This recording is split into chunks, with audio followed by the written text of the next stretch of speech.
여러분 안녕하십니까? NBS 투데이 플러스입니다. 도입된 지 30년이 넘는 농업진흥지역 제도의 문제점을 진단하고 현실에 맞는 개편 방안을 모색하는 토론회가 국회에서 열렸습니다. 전문가들은 지자체 진흥지역 지정 해제 권한을 이양하고 지속 영농농가에 직불금과 세제 혜택을 주는 등 개편 방안을 제시했는데요. 단순한 농업진흥지역 농지 해제를 넘어 국가 책임 아래 식량 안보와 농가 재산권 간의 균형을 맞추는 지속 가능한 정책이 추진돼야 한다는 지적이 나왔습니다. 유민우 기자가 토론회 현장에 다녀왔습니다.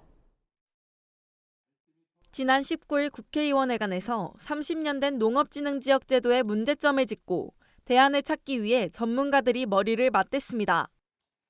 발제에 나선 최광석 한국농촌경제연구원 선임연구위원은 일률적인 현행 제도의 한계를 지적하며 지역 맞춤형 개편을 제안했습니다. 먼저 모호한 국가 단위의 농지 목표 면적을 명확히 세우고 지역 상황을 가장 잘 아는 지자체에 농업진흥구역 지정과 해제 권한을 이양해야 한다고 강조했습니다. 토지 생산성과 영농 지속 가능성 등을 꼼꼼히 따져 보전 가치가 높은 곳을 중심으로 농업진흥구역을 현실화하자는 겁니다. 이 과정에서 파편화된 농지사업 기준을 일치시키고 지역 농업계획과 연계해 중개, 매매, 수탁하는 방식으로 농지은행 기능을 강화하자는 방안도 제시됐습니다.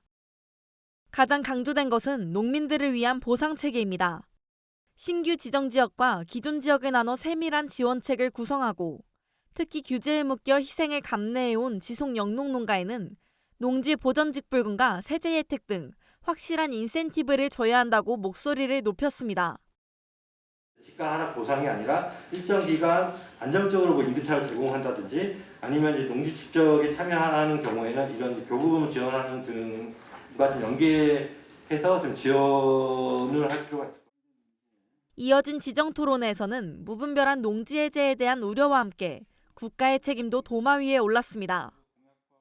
농지 전용의 주체가 어딘가를 확인을 해보니까 국가와 공공에서 하는 비율이 75%인가 그 정도 제가 한번 확인한 적이 있는데요.